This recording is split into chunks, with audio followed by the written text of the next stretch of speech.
This is the weekend edition of Fear and Greed, Australia's most popular business podcast. I'm Michael Thompson, and good morning, Sean Aylmer. Good morning, Michael. Sean, our weekend show's obviously different to the weekday shows. Weekend is all about us nominating what we think is the biggest story of the week, the most remarkable story, the sleeper story, and our favourite story. This is our second week of two that we are basically doing it without our adjudicator, our Fear and Greed colleague, Adam Lang. Come back, Adamski, come back. I have it on very good authority that he is back next week. He just needed a little bit of a reset away from the furious competition that this this episode provides. So we are left to judge ourselves.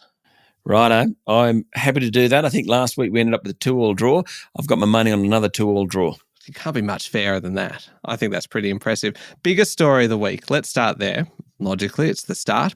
What was it for you? Well, look, it's earnings season and I couldn't decide which one. The miners reported, Qantas reported, plenty of big companies reported, but I think the ones that really were most poignant to me as someone who previously in a previous life has been an economist was actually Woolworths and Coles, because when you see what they're talking about, it's actually economics in real life. So basically they both said food inflation is on the rise. It's about 4.5% across the supermarket chains. People are now switching from beef mince, for example, to pork mince and chicken mince because it's cheaper.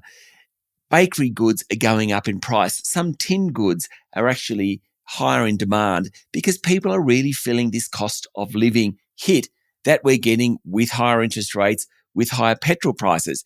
And you really see that in these Coles and Woolies results. Now, some really good news. Iceberg lettuces are back down to $4 and heading to $3. We're very happy about that. But generally, these results just didn't make the consumer look very healthy because people are changing their spending patterns. And for that very reason, to see kind of the real world and the economic world meet each other, I reckon that's the biggest story of the week. Well, yeah, I think it wasn't until you mentioned iceberg lettuces and then it just kind of tipped the scales towards it being a big story. And I wonder whether KFC will now go back to using all iceberg lettuce in their burgers, or are they going to continue with the cabbage mix for some time? We shall see. Look, my biggest story this week, I knew that you were going to pick something from the kind of the earnings season space. So I went in the other direction. I went towards politics because it's been a big week in federal politics when it comes to inquiries. Really, two big stories. I'm kind of combining them into one.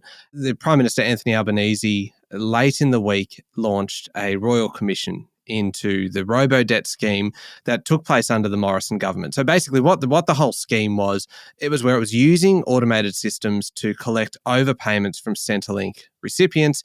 It was actually ruled unlawful in 2019 by the federal court. But by that stage, I think it had recovered somewhere near $750 million from hundreds of thousands of people. There's really it's no surprise that we now have a royal commission into it because it was actually an election commitment by Labor. So they went into the election committing to this Royal Commission. It is now going to be headed up by the former Queensland Supreme Court Justice Catherine Holmes to really kind of look at how it all came to be, who was involved in the decision-making and the process then once they realised that it was actually all going wrong. Now, there were also a couple of big developments in the ongoing saga of the former Prime Minister Scott Morrison and the fact that he had himself sworn in as the co-minister for 5 different portfolios. It is quite a list. Treasury, Health, Home Affairs, Finance and Resources. Earlier in the week, there was advice from the Solicitor General that it was all done legally, though the lack of transparency undermined the principles of responsible government. For his part, Scott Morrison focused on the fact that there was nothing illegal and that the circumstances were extraordinary. He also said that he would cooperate with any genuine processes. Well, now he'll have his chance because late in the week, the current Prime Minister announced the details of an inquiry that he said will determine the how, the why, and the who knew what of the whole situation. Former High Court Justice Virginia Bell will lead the inquiry and it will all happen quickly. Ms. Bell is going to report her findings by November 25. So, Sean, it has been a very big week for inquiries. What do you think? Let's call that one a draw. I think so too. I don't know whether I was trying to convince you or convince myself during those stories that was a big, big week. Well, we don't get royal commissions very often. And we don't get inquiries into former governments very often. So, it's pretty big. Okay, and you had iceberg lettuces, so that's well equally as big. All right, most remarkable. Can I go first on this one? Sure. Okay, for me, the most remarkable story this week, and it did come from earnings season, is one company in particular, and it is Whitehaven Coal. And look, this is kind of more really what's happening right across the miners and the coal miners in particular. But Whitehaven is a fascinating story because this is a spectacular turnaround for a company. A year ago, Whitehaven was $800 million in debt. It was mired in write-downs and losses. As of today, it has paid off those debts. It now has more than $1 billion cash in hand, or almost all of that's going to be paid out to shareholders. So you've got some pretty happy shareholders who probably a year ago were not so happy. What we're seeing is Whitehaven's profit soaring. It soared to $2 billion. A few reasons, obviously, for that is that the demand is soaring. Thermal coal prices are rising on the back of the Russia-Ukraine conflict. It's the perfect time, ironically, to be a coal miner with this demand, even as we're shifting towards a renewable energy future. Crazy stuff happening in the coal sector, and Whitehaven really just personifies that. What do you think? Yeah, no, I think that is it's the most remarkable corporate turnaround story in many, many years, Whitehaven Coal, I reckon. Do we just agree on the story? You have one at least. You have something to give me, don't you? Yeah, I think so. I do have one. Yeah, no, I do. I'm going to kind of an honorary second because when you talked about Whitehaven Coal, I just think it's a really fascinating story, particularly in an ESG environment for a coal company to do that. Anyway, look, mine is Bed Bath & Beyond because that's become the ultimate meme stock. Of course, it trades on Wall Street, but basically retail investors plowed into it on the back of recommendations from bulletin boards. All those lessons we learned over the past couple of years, don't do it. Well, they did it. Share price surged and then it dropped 60% in 3 days. Pretty amazing. Bed Bath & Beyond really has become the ultimate meme stock. The other really big one in the US is AMC, which owns a bunch of cinemas and things like that. But the 60% drop in Bed Bath & Beyond in 3 sessions just shows that retail investors have to be very, very careful. Now, very significant, the company's top investor, Ryan Cohen, who's an activist investor, bought in. It rode up. On Friday last week, so 8 days ago, he said he's selling out or he had sold out. He made $68 million in profit from it. Lots of people bought in at the top and they're now selling 60% lower. They lost out. Pretty remarkable that people haven't learned their lesson, number one, but also that these meme stocks like Bed Bath & Beyond, their share prices can move so much. What would it be like working for one of those companies or being an executive at one of those companies? Imagine being in the finance team. And trying to navigate this and just basically saying to the market, this is out of our hands. Yeah. Incredible, really. Yeah. Look, and it's a perfect time as well to remind everyone that we are not obviously an investment podcast and you need to get professional advice before making investment decisions because it's a perfect example of why. All right. Shall we say that one was to me? Yeah, you can have that one. Oh, wonderful. Thank you. All right. We'll be back in a moment with the sleeper story of the week.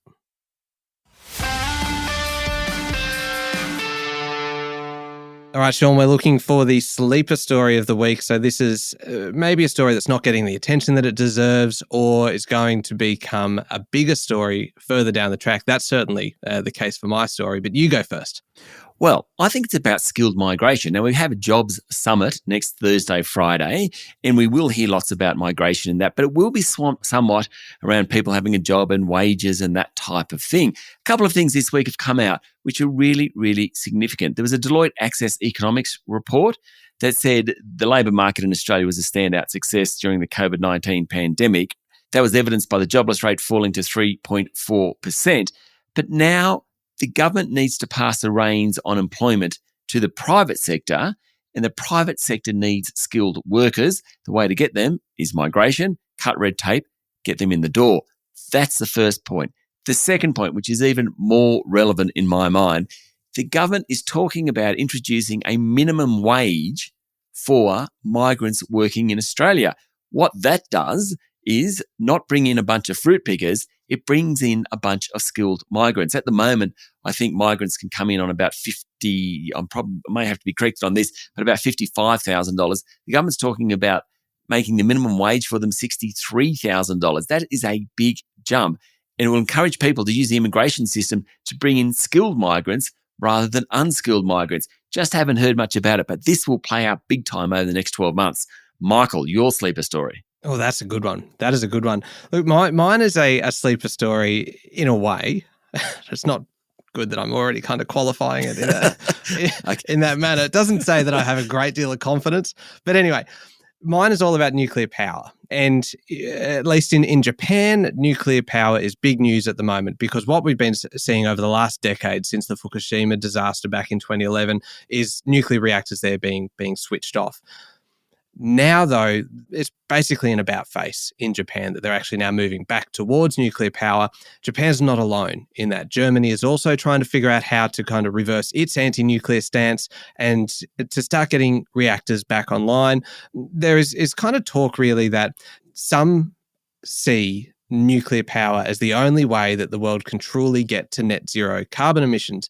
There are obviously some big flow-on benefits here in Australia because we have such huge uranium resources. And so for our uranium producers, there were some big gains to be had on the ASX late in the week. But the reason why this is a sleeper story for me is because this could become a much bigger story further down the track, perhaps not too far away, when it comes up again as a political issue in Australia. If we have Japan doing this, if we have Germany doing this, it is only a matter of time before other countries really start looking at whether they should be embracing nuclear power in a bigger way.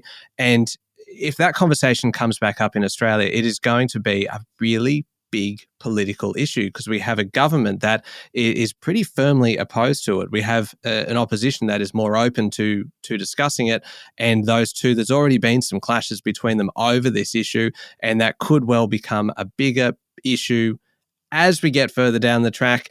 Am I convincing you at all here, Sean? It's a good story. It's definitely a good story. I don't think it's as good a sleeper story as mine, skilled migration. Yeah, but mine's nuclear power. I mean, that's exciting. Yeah, it's big. Ooh, big, I know. And there's no way Germany and Japan can get to net zero without nuclear power. Yeah. It's just, it can't be done. Yeah. So I do agree it is. Yeah, look, I was going to share the points, but no, I'm going to take that. 1.5 each. Hang on, did you just claim it for yourself? Yeah, absolutely. I don't really think I'm in a position to argue that because I didn't go into that as the most confident person, did I? All right, well, I'll go first then for the favourite story of the week. And this is my favourite just for one single element of it. This is all about Star Entertainment. We've talked a lot now about Star Entertainment over the last kind of 18 months because we've had lots of inquiries and lots of discussions and lots of allegations coming out about the entertainment group, about their casino operations, dealings with junket operators, a lot of quite disturbing revelations. I reckon this one is an absolute cracker. This week in the Queensland inquiry into Star Entertainment, it emerged that Star allegedly gave a $53,000 gold Rolex watch and a birthday cake to a high roller who had been banned by the New South Wales Police Commissioner from gambling at its flagship casino in Sydney. The allegation was basically that the watch and birthday cake were designed to lure the gambler who'd been banned in New South Wales over the border to the north to go to the Stars casinos in Brisbane and on the Gold Coast. The company disagreed with that, basically saying that no, the gambler was given these gifts to reward them for their loyalty and to recognise a milestone birthday. But really, when you've got a $53,000 gold Rolex watch and a birthday cake, it is a pretty good story, don't you think? Oh, it's a cracking story. I wonder whether with some of these stories we should actually ban anything to do with the Star or Crown, because all these inquiries into them just turn up the most outrageous things, allegedly. Yeah, it's just like we've had to pretty much ban Elon Musk now from our favourite story category because he just keeps producing gold. Yeah, yep, exactly right. What was it for you? What was your favourite? Well, what I like, I mean, this is kind of going back to the previous story about nuclear energy in a way. There was a moment a week ago where the amount of electricity generated in the national market from solar beat coal. And it was the first time, it was only about 35 minutes worth, but solar supplied more generation than coal into the market. There's been some difficult circumstances. Coal-fired power plants have broken down. There's been supply shortages. But what it really shows to me is just how close renewables are to fossil fuels in terms of providing electricity and in an efficient, economic manner. So to me, that was just great. The fact that solar provided more than coal, even for a short period, it's a sign of what's to come. That, to me, is my favourite story of the week. Look, Sean, I don't want to be a narc, but I'm going to because at the moment it's 1.5 each. Yes. Going into this. Technically, that solar surpassing coal happened on Friday a week ago. So it's really not falling within the week, is it? You're competitive. You are very competitive. Oh no, I just want it to be a fair competition, Sean. I'm striking out on behalf of the kids who are listening to this, going, yes. Mum, Dad, that doesn't sound fair. I say, you know what, kids? It's not. It's not. I'll take the point on that one. 2.5, 1.5. Well played, Sean. Thank you, Michael. Thank you very much. Make sure you're following the podcast and join us online on LinkedIn, Twitter, and Facebook. I'm Michael Thompson. Have a great weekend.